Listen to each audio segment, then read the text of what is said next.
So good morning, I'm Kristen Forster and this is Crumbs Under the Table. I'm back in the same spot I was at yesterday because it is so baking hot. They're saying today will be the hottest day on record in the UK, and I live right in the region that's expected to get the hottest temperature. So the dogs have just been in the pool. They'll probably go back in while we're here. So obviously Luna smells something. She does sometimes digs up worms and eats them. She lived on the street for a little bit. She's a rescue dog. Banjo was a pampered pooch on the other hand, so he doesn't know how to do those things, but he'll just enjoy a bit of a swim right now. Anyway, so yeah, this is it's on this beautifully warm and hot day. It's great to be out here again. Anyway, I've just got a few thoughts. Obviously yesterday was the change of Prime Minister in the UK. I say obviously, if you're watching this live on Facebook, that's obvious. If you're watching it in a year's time on YouTube, that will be slightly different. I was just reminded of that verse in Proverbs. I can't remember where it is. Proverbs is just so full of little one-liners, isn't it? But it talks about when a nation's divided, there are lots of rulers. In other words, everyone thinks they can be king, and I thought it was, as is often the way, these pithy little statements, there's actually an awful lot of profound thought in them, because actually that is a huge problem for Western democracy, which grew up out of a kind of Christian tradition. It was something that, if I turn this around now so I can look at it. Somebody ought to invent. There you go. I need a little. I can start and stop the recording with this, but I can't change the camera angle. I have to do that by hand. What was I just saying? Oh yeah, that's right. So Plato kind of made the observation very profoundly, but kind of in the same kind of line, which is that he saw democracy is what gives birth to tyranny. The logic, and I think he's right, it's not a kind of like, yaha, this is what happens, it's just seeing what goes on, which is what we call democracy is not quite what he called democracy. His was a more philosophical idea.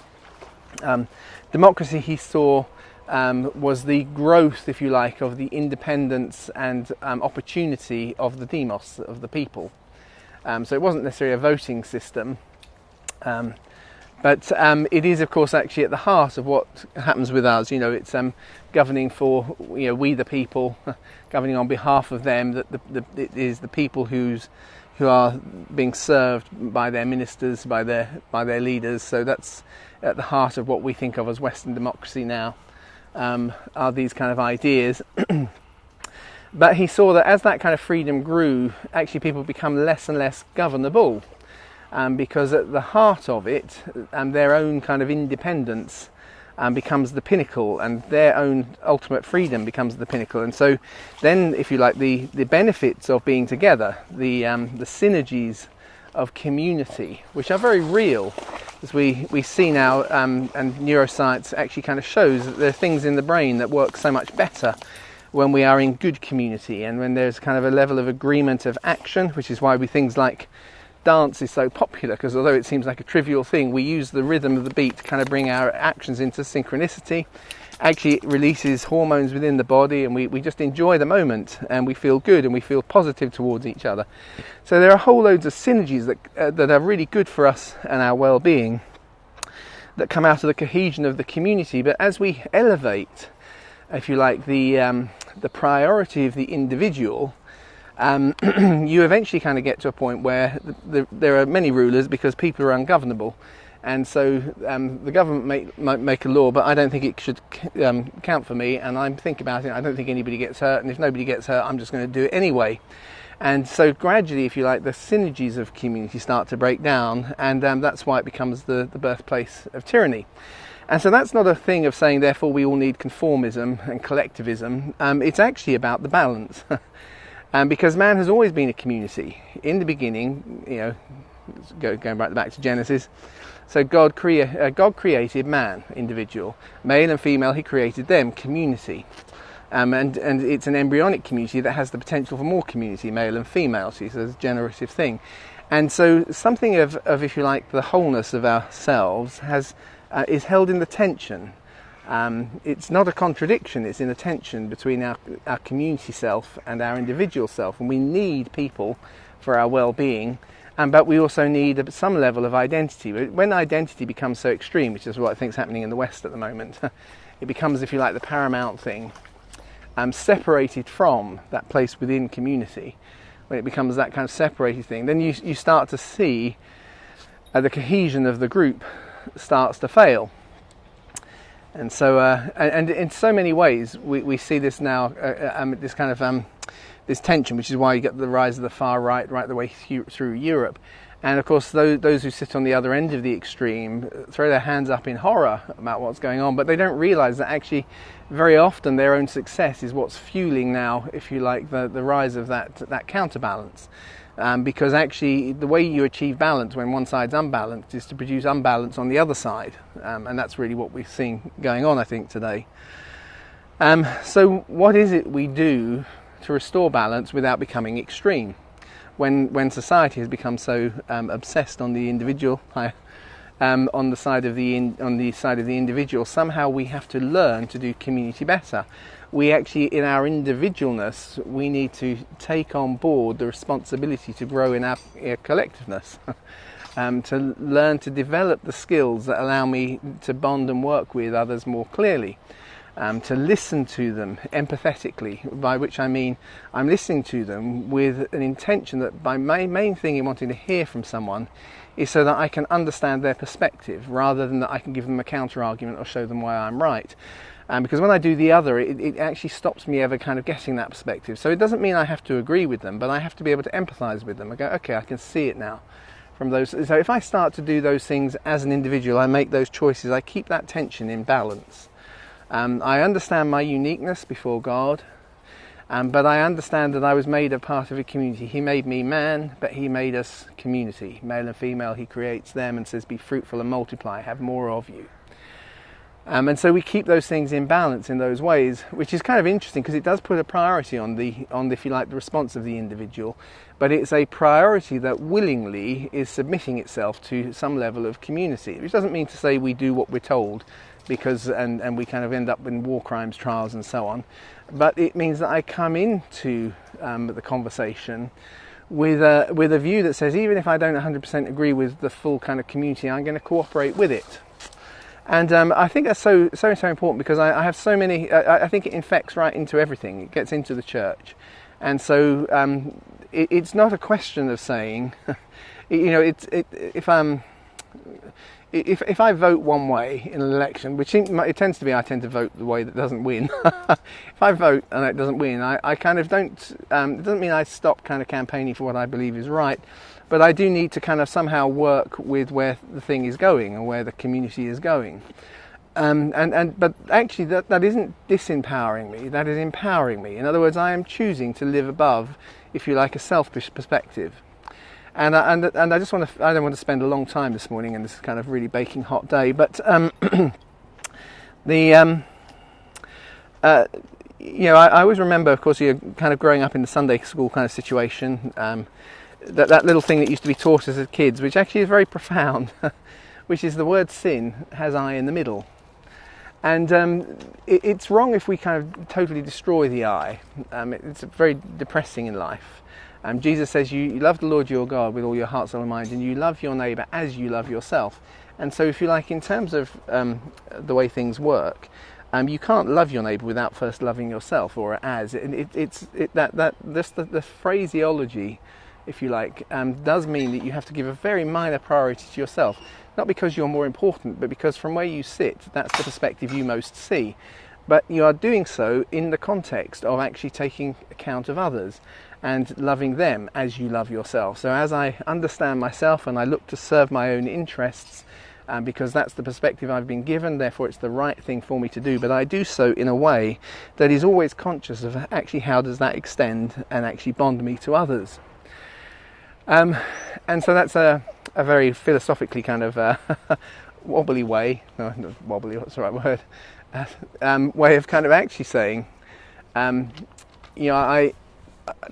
without choosing any individuals or any individual issues, I always have the question is when I'm quick to express a view of what's going on, and I'm very quick to say of myself, I feel constantly challenged when Jesus says, don't look at someone and say, you fool, or you idiot, you raka, you fool, that phrase, which basically means you worthless, self-serving is what the raka means, and you fool.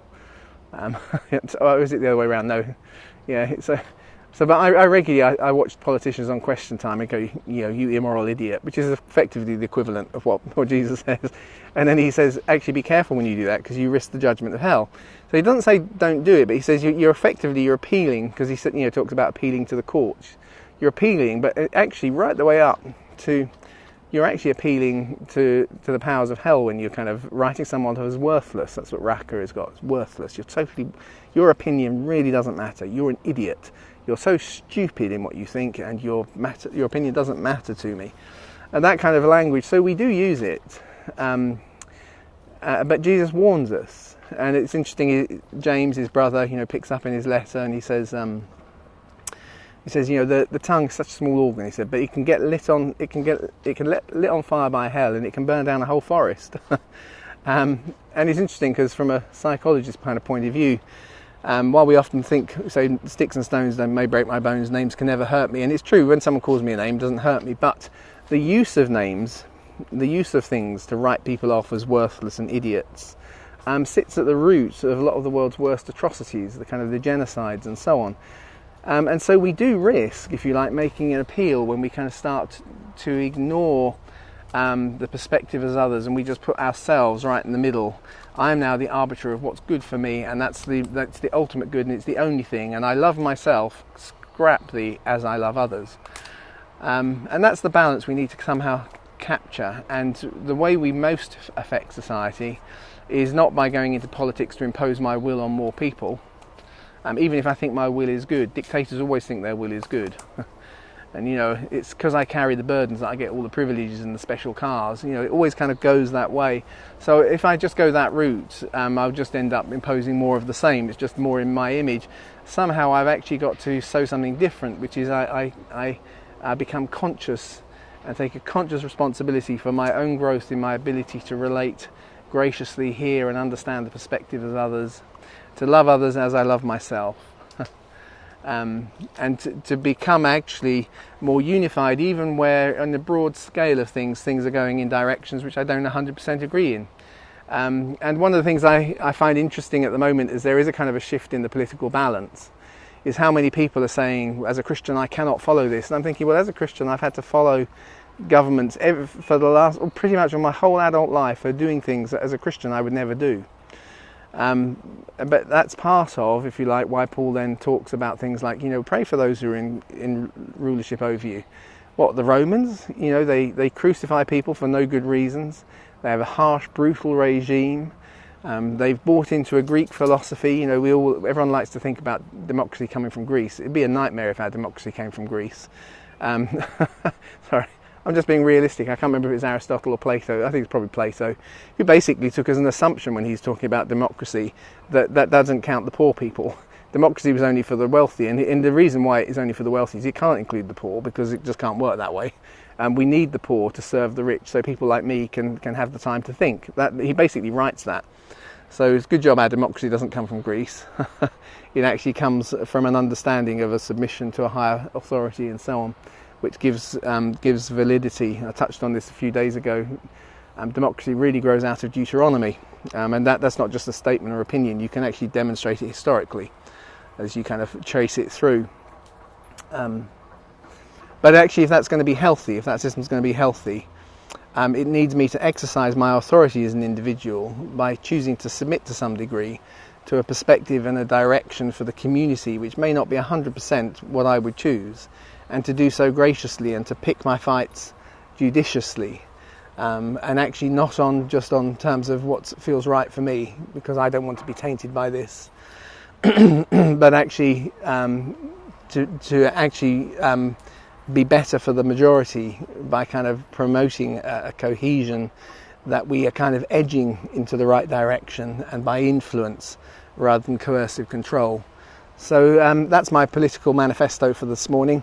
Last night there was a by-election up in the middle of London. A friend of mine, David Barker, was standing. I haven't actually picked up what's gone on there, so I'll have to try and track that one down today. We need people to go into politics. We need them to go into every area of civic life, not to exercise control, but to influence with their authority. So those are my thoughts this morning. It's been nice standing under the shade of the trees because it is baking. We're expected to hit 39 degrees today, which is the hottest ever recorded temperature in the UK. And in some areas, when you're in the wrong place, it's going to be well over 40. And I know there are people who may be watching this from parts of the world, but that's quite normal in the summer. But believe me, us Brits aren't made for it. We don't cope with it. We don't have air conditioning. And like me, I've got thousands of pairs of long jeans, but only a couple of pairs of shorts. So I get through those quickly. Anyway, I can waffle for ages, so I better get going. So I was going to give the day to the Lord. Lord, it's going to be a hot day. Father, I just pray that we know your closeness too, your warmth in all of this. It's rather corny, isn't it? But you know.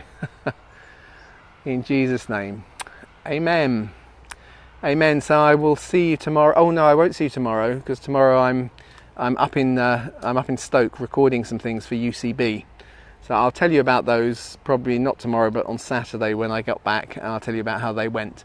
So doing some recordings for UCB tomorrow. So won't see you tomorrow, but see you on Saturday. Bye then.